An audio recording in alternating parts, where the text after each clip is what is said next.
Good morning all of you. Myself Annu, faculty in GMC Group of Institution. Today I am here to explain a topic that is excretory system. अभी हम देखते हैं कि what is excretory system. Excretory system क्या होता है? Excretory system का नाम से ही पता चल रहा होगा, excretion means removal of waste. तो जो एक्सक्रीटरी सिस्टम होता है उसका जो फंक्शन होता है वो होता है एक्सक्रीशन का, मतलब जितना भी वेस्ट होता है बॉडी का उसको रिमूव करने का। और ये क्या है, जैसे हमने पढ़ा, it is a process of removing the waste. Excretory system है, एक्सक्रीशन का काम है, तो प्रोसेस क्या होगा? Removing the waste. अलग ये क्या काम करता है, जो हमारी बॉडी के सेवरल पार्ट होते हैं वो भी एक्सक्रीशन में हेल्प करते हैं, जैसे कि स्वेट ग्लैंड हो गया, लंग्स हो गया और किडनी हो गया। मेनली हमारा एक्सक्रीटरी सिस्टम का जो काम है वो रिमूविंग ऑफ वेस्ट है, और अलग अलग जो बॉडी के पार्ट्स होते हैं वो भी एक्सक्रीशन में हेल्प करते हैं, जैसे स्वेट ग्लैंड हो गया, लंग्स हो गया और नेक्स्ट हो गया हमारा किडनी। देखिए हमारा एक्सक्रीटरी सिस्टम है जिसमें हम पढ़ेंगे किडनी के बारे में, यूरेथर के बारे में, urethra, bladder, renal veins, aorta, vena cava के बारे में। ये पूरा का पूरा हमारा ह्यूमन एक्सक्रीटरी सिस्टम है। नेक्स्ट हम पढ़ते हैं किडनी के बारे में। What is kidney? किडनी क्या होता है? जो किडनी है वो एक बीन शेप्ड का ऑर्गन है जो कि हमारी एब्डोमिनल कैविटी में पाई जाती है, रिब्स केज के बिल्कुल नीचे की तरफ। और इसमें क्या होता है, जो राइट किडनी होती है वो हल्की सी लोअर होती है लेफ्ट किडनी से। क्यों होती है लोअर? क्योंकि लीवर की पोजीशन की वजह से, क्योंकि राइट साइड में हमारा लीवर प्रेजेंट होता है, तो उसकी पोजीशन की वजह से जो हमारी राइट किडनी होती है वो स्लाइटली लोअर प्रेजेंट होती है, थोड़ा नीचे की तरफ होती है। और जो किडनी होती है वो हमारे एब्डोमिनल कैविटी में रिब्स केज के थोड़ा सा नीचे ही प्रेजेंट होती है। नेक्स्ट हम बात करते हैं स्ट्रक्चर ऑफ किडनी की। जो हमारा किडनी का स्ट्रक्चर है वो 3 पार्ट में डिवाइडेड होता है। First one is renal cortex, जिसको हम आउटर लेयर बोलते हैं। Second one is renal medulla, जिसे हम इनर लेयर बोलते हैं। And third one is renal pelvis. अभी हम पढ़ते हैं रीनल कॉर्टेक्स की। रीनल कॉर्टेक्स क्या है? जो रीनल कॉर्टेक्स है वो आउटर लेयर है किडनी की। जैसे कि हमने बात करी थी, आउटर लेयर मतलब जो बाहर वाली लेयर है वो होता है किडनी की रीनल कॉर्टेक्स। और इसके अंदर क्या होता है, ये एक फिल्टरिंग यूनिट है, मतलब जो सबसे पहले किडनी में फिल्ट्रेशन का जो काम होता है वो रीनल कॉर्टेक्स से शुरू होता है। नेक्स्ट हम बात करते हैं रीनल पेल्विस की। रीनल पेल्विस हमारा हीलियम को कंटेन करता है। और हीलियम क्या है? हीलियम एक कॉनकेव पार्ट है बीन शेप्ड का, मतलब किडनी का एक कॉनकेव पार्ट है जहां पे क्या होता है, जितने भी सारे ब्लड वेसल और नर्व होती है वो एंटर और एग्जिट करती है किडनी में, मतलब एंट्री भी करती है और एग्जिट भी, बाहर की तरफ भी जाती है किडनी में। दूसरा ये क्या है, एक यूरेथर का एग्जिट पॉइंट भी रीनल पेल्विस के अंदर ही है। रीनल पेल्विस के अंदर हमारा हीलियम है, और हीलियम क्या करता है, एंटर और एग्जिट करता है ब्लड वेसल और नर्व्स को किडनी में। दूसरा ये यूरेथर को भी एग्जिट करता है। नेक्स्ट हम बात करते हैं रीनल मेडुला। जो रीनल मेडुला है वो इनर लेयर है किडनी की, मतलब जो अंदर वाली लेयर है किडनी की उसको हम बोलते हैं रीनल मेडुला। और ये क्या कंसिस्ट करती है, मल्टीपल पिरामिडल मास को कंसिस्ट करती है, जिसको हम रीनल पिरामिड बोलते हैं। जो रीनल पिरामिड होता है वो हमारा एक ट्राइंगुलर स्ट्रक्चर है, ट्राइंगुलर शेप का स्ट्रक्चर है जो कि बहुत सारे नेफ्रॉन के स्ट्रक्चर को कंटेन करता है। नेफ्रॉन अभी हम आगे देखते हैं नेफ्रॉन क्या होता है। देखिए ये हमारा किडनी का स्ट्रक्चर है जिसके अंदर हमारा मेडुलरी पिरामिड जो हमने पढ़ा था, मासस, नेक्स्ट हमारा renal column, calyx, renal artery, renal vein, pelvis, ureter, renal capsule, and next हमारा आ गया कॉर्टेक्स। ये पूरा का पूरा ओवरव्यू है हमारे किडनी का। नाउ अभी हम देखते हैं कि what are the functions of kidney. Kidney के क्या क्या काम है, क्या क्या फंक्शंस है। तो सबसे पहले जो फंक्शन है वो है फॉर्मेशन ऑफ यूरिन, यूरिन का फॉर्मेशन करना। Next control acid base balance, जितना भी हमारी बॉडी के अंदर एसिड और बेस का बैलेंस होता है वो हमारी किडनी ही काम करती है। नेक्स्ट कंट्रोल वाटर बैलेंस, जो बॉडी के अंदर वाटर का बैलेंस होता है वो किडनी का काम है, किडनी के फंक्शन की वजह से ही होता है। नेक्स्ट होता है मेंटेन इलेक्ट्रोलाइट्स, जितने भी हमारे आयंस होते हैं, सोडियम, पोटेशियम, कैल्शियम, जितने भी हमारे इलेक्ट्रोलाइट्स आयंस होते हैं उनको हमारी जो किडनी है वो मेंटेन करके रखती है। नेक्स्ट आता है हमारा प्रोड्यूस आरबीसी, और आरबीसी का जो प्रोडक्शन होता है वो भी किडनी ही करती है। देखिए ये भी हमारे कुछ फर्दर फंक्शंस है किडनी के, जिसमें हमारा सबसे पहले फंक्शन आता है रिमूवल ऑफ वेस्ट। जो रिमूवल ऑफ वेस्ट है वो मेन फंक्शन होता है किडनी का। जितना भी हमारी बॉडी के अंदर वेस्ट प्रोडक्ट होता है उसको रिमूव करने में हमारा जो काम करती है वो करती है किडनी। नेक्स्ट होता है रिमूव ऑफ एक्सेस फ्लूइड, जितना भी एक्सेस फ्लूइड होता है यूरिन के थ्रू, जितना भी सारा का सारा फ्लूइड होता है वो किडनी से बाहर की तरफ चला जाता है। Next balance minerals and calcium, calcium और मिनरल्स को बैलेंस करके रखने का काम। Next control of blood pressure, जो हमारा बीपी होता है उसे कंट्रोल हमारी किडनी करती है। नेक्स्ट आरबीसी के प्रोडक्शन का जो हमने अभी पढ़ा था, प्रोड्यूस करती है वो आरबीसी को। नेक्स्ट मेंटेन करती है वो हमारी बोन्स को। नेक्स्ट हम पढ़ते हैं नेफ्रॉन। नेफ्रॉन क्या है? नेफ्रॉन एक स्ट्रक्चरल और फंक्शनल यूनिट है किडनी की। अभी हम पढ़ते हैं पार्ट ऑफ नेफ्रॉन। अलग अलग पार्ट है नेफ्रॉन के, जिसमें कि सबसे पहला है renal corpuscle, next is proximal convoluted tubule जिसे हम पीसीटी बोलते हैं, next is distal convoluted tubule जिसे हम डीसीटी बोलते हैं, next is loop of Henle, next one is collecting duct. अभी हम वन बाई वन पढ़ेंगे कि रीनल कॉर्पसल क्या होता है, पीसीटी क्या है, डीसीटी क्या है, लूप ऑफ फेनल क्या है और कलेक्टिंग डक्ट क्या है। सबसे पहले हम देखते हैं रीनल कॉर्पसल की रीनल कॉर्पसल होता क्या है। रीनल कॉर्पसल एक ऐसी रिस्पॉन्सिबल है जो कि हमारे ब्लड को फिल्टर करने का काम करती है और जो कि यूरिन को प्रोड्यूस करने में भी काम करता है। जो इनिशियल यूरिन होता है उसको प्रोड्यूस करने में भी जो हेल्प करता है वो करता है हमारा रीनल कॉर्पसल। दूसरा जो रीनल कॉर्पसल होता है वो दो स्ट्रक्चर से मिलकर बना होता है। जो सबसे छोटा टेफ्ट कैपिलरी होती है उसको हम बोलते हैं ग्लोमेरुलस, और दूसरा एक कप शेप्ड स्ट्रक्चर होता है जो कि सराउंडेड होता है हमारे रीनल कॉर्पसल से, उसको हम बोलते हैं बोमेन कैप्सूल। नेक्स्ट हम बात करते हैं प्रोक्सिमल कॉन्वोल्यूटेड ट्यूब्यूल की, जिसे हम पीसीटी के नाम से भी जानते हैं। जो हमारा प्रोक्सिमल ट्यूब्यूल है वो पहली साइट है वाटर को रीअब्सॉर्ब करने की। जितना भी हमारी ब्लड स्ट्रीम के अंदर वाटर रीअब्सॉर्ब करता है वो करता है हमारी PCT, proximal convoluted tubule, because ये पहली साइट है वाटर रीअब्सॉर्प्शन की। दूसरा, ये रीनल कॉर्टेक्स के पास लोकेटेड होता है, मतलब जो हमारा किडनी का आउटर लेयर है रीनल कॉर्टेक्स, वहां पे पीसीटी लोकेटेड होती है। और दूसरा इसका क्या काम है, एसिड बेस को रेगुलेट करना और बाइकार्बोनेट को रीअब्सॉर्ब करने का काम कौन करता है, पीसीटी। नेक्स्ट हम बात करते हैं डिस्टल कॉन्वोल्यूटेड ट्यूब्यूल, जिसको हम डीसीटी के नाम से भी जानते हैं। जैसे हमने पढ़ा था पीसीटी पहली साइट है वाटर रीअब्सॉर्प्शन की, ऐसे ही डीसीटी डिस्टल कॉन्वोल्यूटेड ट्यूब्यूल जो होती है वो फाइनल साइट होती है एब्जॉर्प्शन की। और जो हमारा डीसीटी है वो वाटर और आयन दोनों को रीअब्सॉर्ब करने का काम करता है। दूसरा ये क्या करता है, ये जितना भी पीएच, सोडियम हो गया, पोटेशियम का लेवल होता है हमारे ब्लड के अंदर, उन सब चीजों को मेंटेन करने का काम भी डीसीटी करता है। नेक्स्ट हम बात करते हैं कलेक्टिंग डक्ट की। कलेक्टिंग डक्ट क्या है, कनेक्टिंग डक्ट भी एक फाइनल साइट है जो कि ग्लोमेरुलर फिल्ट्रेट को यूरिन में कन्वर्ट करती है। जैसे कि हमने पढ़ा था जो फर्स्ट साइट होती है वो होती है हमारी पीसीटी, वाटर को रीअब्सॉर्ब करने के लिए। जो last site means final site होती है वो होती है हमारी डीसीटी, वाटर्स को और आयंस को रीअब्सॉर्ब करने के लिए। ऐसे ही जो कलेक्टिंग डक्ट होता है वो भी एक फाइनल साइट है, बट ये क्या करती है फाइनल साइट, ये ग्लोमेरुलर फिल्ट्रेट को यूरिन के अंदर कन्वर्ट करने का काम करती है। नेक्स्ट जो कलेक्टिंग डक्ट होता है उसका सेम सिमिलर फंक्शन होता है डीसीटी के जैसा, मींस डिस्टल कॉन्वोल्यूटेड ट्यूब्यूल के जैसा इसका सेम फंक्शन होता है, क्योंकि डीसीटी भी हमारा फाइनल साइट है reabsorption of water and ion, और जो कलेक्टिंग डक्ट है वो भी हमारा फाइनल साइट है।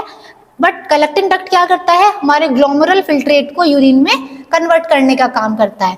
तो जो डीसीटी हमने पढ़ा कि वो उसके सिमिलर फंक्शन है कलेक्टिंग डक्ट से, तो देखते हैं कौन कौन से फंक्शन है। तो सबसे पहला जो फंक्शन है वो है यूरिन कंसंट्रेशन को, मींस यूरिन के कंसंट्रेशन को मेंटेन करने का। नेक्स्ट वन, एसिड बेस को बैलेंस करने का काम। Third is electrolyte balance, mean जितने भी हमारे इलेक्ट्रोलाइट्स आयंस है उनको बैलेंस करने का काम भी कलेक्टिंग डक्ट करता है। नेक्स्ट हम देखिए हमारा ये पूरा नेफ्रॉन है जिसमें हमने क्या देखा, बोमेन्स कैप्सूल देख लिए, हमारे लूपोफेनल देख ला, पीसीटी, डीसीटी हम लोगों ने देखा, कलेक्टिंग डक्ट हम लोगों ने पढ़ा। तो इसके अंदर नेफ्रॉन के अंदर हमने क्या पढ़ा कि एक स्ट्रक्चरल फंक्शनल यूनिट है किडनी की। पीसीटी क्या है, पीसीटी एक पहला साइट है रीअब्सॉर्ब करने का वाटर को। डीसीटी क्या है, डीसीटी एक फाइनल साइट है किसको, हमारे जितने भी वाटर को रीअब्सॉर्ब करने के लिए, आयंस को रीअब्सॉर्ब करने के लिए। कलेक्टिंग डक्ट क्या है, वो भी एक फाइनल साइट है बट वो ग्लोमेरुलर फिल्ट्रेट को यूरिन में कन्वर्ट करती है। नेक्स्ट हम देखते हैं फंक्शन ऑफ नेफ्रॉन की, नेफ्रॉन के अलग अलग क्या क्या फंक्शन है। सबसे पहले जो फंक्शन आता है वो आता है वाटर और सोल्यूबल सब्सटेंस को रेगुलेट करना। दूसरा आता है ब्लड प्रेशर को मेंटेन करने का काम। Third one is excretion of urine, urine को क्या करना, एक्सक्रीट करना, क्योंकि जब यूरिन एक्सक्रीट होगा तो हमारी बॉडी से वेस्ट प्रोडक्ट बाहर चला जाएगा और जो एक्सेस अमाउंट ऑफ फ्लूइड है वो भी बाहर निकल जाएगा। नेक्स्ट, जितना भी नीडेड सब्सटेंस है, हमारी बॉडी को जिस सब्सटेंस की जितनी नीड है उतना ही रीअब्सॉर्ब करना। फॉर एन एग्जांपल, अगर हमारी बॉडी को वाटर की नीड है तो वाटर को रीअब्सॉर्ब करना, अदरवाइज एक्स्ट्रा जो एक्सेस फ्लूइड हो गया, एक्सेस वाटर होगा, उसको यूरिन के थ्रू एक्सक्रीट कर देना। नेक्स्ट, फिल्टर करना ब्लड को। नेक्स्ट हम बात करते हैं यूरेथर की। पहले हमने पढ़ा किडनी, फिर किडनी के बाद हमने पढ़ा नेफ्रॉन जो कि उसकी स्ट्रक्चरल और फंक्शनल यूनिट है। अभी हम पढ़ते हैं यूरेथर को। यूरेथर क्या है? यूरेथर एक स्मॉल ट्यूब्यूल है जो कि 2.5 सेंटीमीटर लॉन्ग है और इसका क्या काम है? ये यूरिन को कैरी करती है किडनी से यूरिनरी ब्लेडर तक। मतलब किडनी में क्या होता है, किडनी से यूरिन को लेगी वो और यूरिनरी ब्लेडर तक लेके जाएगी। कौन? यूरेथर। ये देखिए हमारी क्या हो गई, यहाँ से किडनी से यूरिन लिया और हमारे ब्लेडर तक ले गए यूरिन को। यूरेथर ये एक ट्यूब स्ट्रक्चर है, स्मॉल ट्यूब है। नेक्स्ट हम बात करते हैं यूरिनरी ब्लेडर की। यूरिनरी ब्लेडर क्या है? यूरिनरी जो ब्लेडर है होता है वो एक होलो मस्कुलर ऑर्गन है। इसका क्या काम होता है? स्टोरेज ऑफ यूरिन, जितना भी यूरिन है उसको स्टोर करके रखना। दूसरा, ये हमारी पेल्विक कैविटी में लोकेटेड होता है, मतलब पेल्विक कैविटी में यूरिनरी ब्लेडर पाया जाता है। नेक्स्ट, इसका जो साइज और शेप है वो वेरी करता है अमाउंट ऑफ यूरिन। जितना ज़्यादा अमाउंट ऑफ यूरिन होगा उसके अकॉर्डिंग यूरिनरी ब्लेडर का साइज बढ़ेगा, जितना कम होगा उसी अकॉर्डिंग यूरिनरी ब्लेडर का साइज वेरी करेगा। नेक्स्ट हम देखते हैं स्ट्रक्चर ऑफ यूरिनरी ब्लेडर की। जो यूरिनरी ब्लेडर के स्ट्रक्चर्स के बारे में हम देखते हैं तो क्या होता है, जो यूरिनरी ब्लेडर है वो एक ट्राइंगुलर एरिया है। ट्राइंगुलर एरिया है तो उसी वजह से हम उसको बोलते हैं ट्राइगोनल। और वो क्या करता है, 3 ओपनिंग करता है यूरिनरी ब्लेडर के अंदर, जिसमें से जो 2 ओपनिंग होती है वो यूरेथर को फॉर्म करती है और जो लास्ट 3rd ओपनिंग होती है वो यूरेथ्रा की ओपनिंग होती है। 2 ओपनिंग यूरेथर की होती है एंड 3rd ओपनिंग होती है यूरेथ्रा की। नेक्स्ट, जो ब्लेडर होता है मीन्स जो यूरिनरी ब्लेडर है उसके पास भी अलग अलग सेवरल लेयर्स होती हैं, जिसमें कि जो सबसे पहली लेयर्स होती है वो होती है ट्रांजिशनल एपिथेलियम। जो नेक्स्ट लेयर होती है वो होती है मस्कुलर लेयर, जिसको हम डेस्ट्रोसर मसल्स के नाम से भी जानते हैं।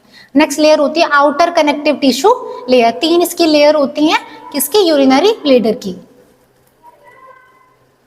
नेक्स्ट हम बात करते हैं फंक्शन ऑफ यूरिनरी ब्लेडर। जो यूरिनरी ब्लेडर है उसके क्या क्या फंक्शन है? जो यूरिनरी ब्लेडर होता है सबसे पहले क्या करता है, वो यूरिन को स्टोर करता है। दूसरा, यूरिनेशन को अलो करता है कंट्रोल करने के लिए। जो हमारा कंट्रोल पावर होती है वो यूरिनरी ब्लेडर के अंदर ही होती है, क्योंकि उसका साइज भी वेरी करता है अब अबाउट अमाउंट ऑफ यूरिन कितना कलेक्ट हो रहा है यूरिनरी ब्लेडर में। नेक्स्ट हम बात करते हैं यूरेथ्रा की।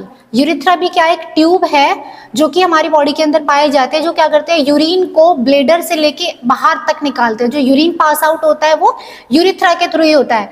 जितना भी पहले कहाँ तक, यूरिनरी ब्लेडर तक हमारे पास यूरिन आया यूरेथर के थ्रू। यूरेथ्रा क्या करती है, यूरिनरी ब्लेडर से उस यूरिन को लेगी और आउटसाइड मींस उसको एक्सक्रीट कर देगी, बाहर निकाल देगी एक्सेसिव फ्लूइड को, एक्सेसिव यूरिन को एक अमाउंट में। नेक्स्ट हम बात करते हैं स्ट्रक्चर ऑफ यूरेथ्रा। यूरेथ्रा के स्ट्रक्चर के बारे में देखते हैं। फर्स्ट होता है फीमेल यूरेथ्रा, दूसरा होता है मेल यूरेथ्रा। जो फीमेल यूरेथ्रा होता है वो 3 से 4 सेंटीमीटर छोटा होता है, जो यूरिन को कैरी करता है ब्लेडर से लेके आउटसाइड बाहर की तरफ। और जो मेल यूरेथ्रा होता है वो 20 सेंटीमीटर की एक लॉन्ग ट्यूब होती है, जो कि यूरिन और सीमेन को बाहर निकालता है हमारी बॉडी से मेल यूरेथ्रा में। नेक्स्ट हम देखते हैं कंपोजिशन ऑफ यूरिन, कि कितनी मात्रा में यूरिन में वाटर कंसिस्ट होता है, कितनी मात्रा में सॉलिड कंटेंट आता है, कितनी मात्रा में ऑर्गेनिक और इनऑर्गेनिक कंटेंट होता है। तो जो कंपोजिशन ऑफ यूरिन होता है हमारा, मेनली यूरिन जो होता है वो 92 to 95% कैरी करता है। नेक्स्ट 5% वो सॉलिड कंटेंट करता है, जिसमें कि ऑर्गेनिक चीज़ें आ जाती हैं और इनऑर्गेनिक चीज़ें आ जाती हैं। नेक्स्ट, जो हमारा यूरिन होता है उसके अंदर कुछ प्रॉपर्टी फिजिकल्स होती है और कुछ प्रॉपर्टी केमिकल होती हैं। नेक्स्ट हम बात करते हैं उसकी फिजिकल प्रॉपर्टी की। फिजिकल प्रॉपर्टी में सबसे पहला आ जाता है वॉल्यूम, जो कि 1000 से 2000 ml होता है पर डे का, जिसकी वजह से उसका कलर होता है पेल येलो। ऑर्डर उसकी होती है एरोमेटिक होती है नेचर में। पीएच होता है 5.5 to 6.5 और जिसकी स्पेसिफिक ग्रेविटी होती है 1.012 से 1.024 तक। नेक्स्ट हम बात करते हैं उसकी केमिकल प्रॉपर्टी, जो कि सॉलिड होती है 5%, ऑर्गेनिक और इनऑर्गेनिक। जो ऑर्गेनिक होता है उसके अंदर पाए जाते हैं कैल्शियम, क्लोराइड, फॉस्फेट और अमोनिया। बट जो इनऑर्गेनिक होता है उसके अंदर पाए जाते हैं यूरिया, यूरिक एसिड और क्रेटेनाइन। नेक्स्ट हम पढ़ते हैं फ्लूइड एंड इलेक्ट्रोलाइट बैलेंस। जितना भी हमारी बॉडी के अंदर फ्लूइड और इलेक्ट्रोलाइट का बैलेंस होता है वो किस अकॉर्डिंग होता है, कितना लीटर वाटर चाहिए होता है बॉडी में, कितना लीटर वाटर एक्सक्रीट होता है हमारी बॉडी में, तो अभी हम देखते हैं। बट जिसमें कि किडनी होती है वो उसका एक मेजर रोल होता है बॉडी में से आयंस को, इलेक्ट्रोलाइट्स को एक्सक्रीट करने का, जब वो एक्सेसिव अमाउंट में बढ़ जाएं। दूसरा, 1 litre of water per day हमारी बॉडी से हमारे स्किन के थ्रू, हमारे लंग्स के थ्रू और हमारे फीसिस के थ्रू एक्सक्रीट होता है। नेक्स्ट, जब हमारी बॉडी से 1 लीटर जितना भी हमारा excessive fluid, excessive excrete, electrolyte, ions excrete होते हैं, तो हमारी बॉडी में बनते कहाँ से हैं? वो हमारी बॉडी में लिक्विड के फॉर्म में, फूड के फॉर्म में, मेटाबॉलिक सिंथेसिस के फॉर्म में हमारी बॉडी में वाटर बनता है सेलुलर रेस्पिरेशन के टाइम। और जो इलेक्ट्रोलाइट्स और जो मिनरल्स होते हैं वो हमारी बॉडी के अंदर एक इलेक्ट्रिक चार्ज देते हैं, और जितना भी हमारी बॉडी के अंदर फ्लूइड होता है वो इक्वल नंबर ऑफ एनायन और केटायंस को कैरी करके रखता है। नेक्स्ट हम बात करते हैं स्किन की। स्किन क्या है? स्किन एक लार्जेस्ट ऑर्गन है बॉडी का, जो कि हमारी बॉडी को माइक्रोब से प्रोटेक्ट करती है और हमारे बॉडी के टेम्परेचर को रेगुलेट करती है। नेक्स्ट, जो हमारी स्किन होती है उसके अंदर भी हम 3 लेयर पढ़ते हैं। पहली होती है epidermis, dermis and last one is subcutaneous. जो एपिडर्मिस लेयर है वो टॉप लेयर है, सबसे ऊपर वाली लेयर होती है स्किन की। नेक्स्ट, डर्मिस जो लेयर होती है वो होती है मिडल लेयर, बीच वाली लेयर होती है स्किन की। Next one is subcutaneous. जो सबक्यूटेनस होती है वो इनर लेयर, जो अंदर वाली लेयर होती है स्किन की, उसको हम बोलते हैं सबक्यूटेनस लेयर। अभी हम देखते हैं एपिडर्मिस लेयर, जो कि हमारी आउटर लेयर है, सबसे टॉप लेयर है। जो एपिडर्मिस होती है वो एक थिन, एक पतली आउटर लेयर होती है स्किन की, जो कि नेक्ड आई, हमारी जो विजिबल नेक्ड आई होती है उससे दिख जाती है। दूसरा, इसके पास अलग अलग तरह की सेल्स होती है। जो एपिडर्मिस हमारी लेयर है स्किन की, उसके पास अपनी अलग अलग सेल्स होती है, जैसे कि keratinocyte, melanocyte, Merkel cell, Langerhans cell. But जो मेलिनोसाइट होती है, मेलिनोसाइट मेलानिन को क्रिएट करती है, और जो मेलानिन है वो एक ऐसा सब्सटेंस है जो कि हमारी स्किन को कलर देता है और हमें यूवी रेडिएशन से प्रिवेंट करके रखता है, बचाता है, पिगमेंटेशन से बचा के रखता है। नेक्स्ट हम देखते हैं जो एपिडर्मिस होती है उसकी भी फर्दर 4 लेयर होती है। First one is stratum germinative, next stratum spinosum, stratum granulosum, stratum corneum. ये जो लेयर है ये होती है हमारी एपिडर्मिस की 4 लेयर्स। नेक्स्ट हम देखते हैं डर्मिस लेयर। जो डर्मिस होती है वो मिडल लेयर होती है स्किन की, बीच वाली लेयर होती है स्किन की, और जो कि कनेक्टिव टिश्यू और कोलेजन फाइबर से मिलकर बनी होती है। नेक्स्ट, जो डर्मिस लेयर होती है वो हमें साइट प्रोवाइड करती है, जैसे कि हमारी बॉडी के अंदर जितने भी हेयर फॉलिकल्स हो गए, स्वेट ग्लैंड हो गई, सेबेशियस ग्लैंड हो गया, ब्लड वेसल हो गई, नर्व फाइबर हो गया, जितने भी सेंसरी रिसेप्टर होते हैं उनको एक साइट प्रोवाइड करती है हमारी डर्मिस लेयर, जो कि मिडल लेयर है स्किन की। नेक्स्ट हम बात करते हैं लास्ट लेयर, जो कि इनर लेयर होती है, सबक्यूटेनस लेयर। ये अंदर से क्या होती है, डर्मिस लेयर होती है, मतलब इनर लेयर होती है हमारे स्किन की, और जो कि फैट सेल और टिश्यू से मिलकर बनी होती है। और ये एक थिकेस्ट लेयर है। इंटीग्यूमेंट्री सिस्टम मींस स्किन की एक सबसे थिकेस्ट लेयर होती है सबक्यूटेनस, और जो फंक्शन होता है सबक्यूटेनस का वो एनर्जी को स्टोर करने का होता है। देखिए हमारी स्किन की लेयर है जिसमें हम पढ़ा था top layer epidermis, middle layer dermis, last means hypodermis means subcutaneous layer. Next, function of skin. Skin के क्या क्या फंक्शन है? सबसे पहले ये हमारी बॉडी को और हमें इंजरी से प्रोटेक्ट करती है फिजिकली, ठीक है। नेक्स्ट, एक सेंसरी ऑर्गन की तरह काम करती है, जैसे हमने देखा था स्किन एक सेंसरी ऑर्गन है। नेक्स्ट, ये टेम्परेचर को रेगुलेट करने में मदद करती है। लास्ट वन, ये विटामिन डी के प्रोडक्शन में हेल्प करती है। Thank you. अगर आपको इस टॉपिक से रिलेटेड कोई भी इशू है, कोई भी क्वेरी है, तो आप कमेंट सेक्शन में बता सकते हैं। और एक्सक्रीटरी सिस्टम आपके मेडिकल के बहुत सारे कोर्सेज में काम आता है, सच एज आपको जीएनएम कर रहे हो, जीएनएम में, बीएससी नर्सिंग में, मेडिकल नहीं पैरामेडिकल के भी फर्दर अलग अलग कोर्सेज में एक्सक्रीटरी सिस्टम आपकी हेल्प करेगा। Thank you so much.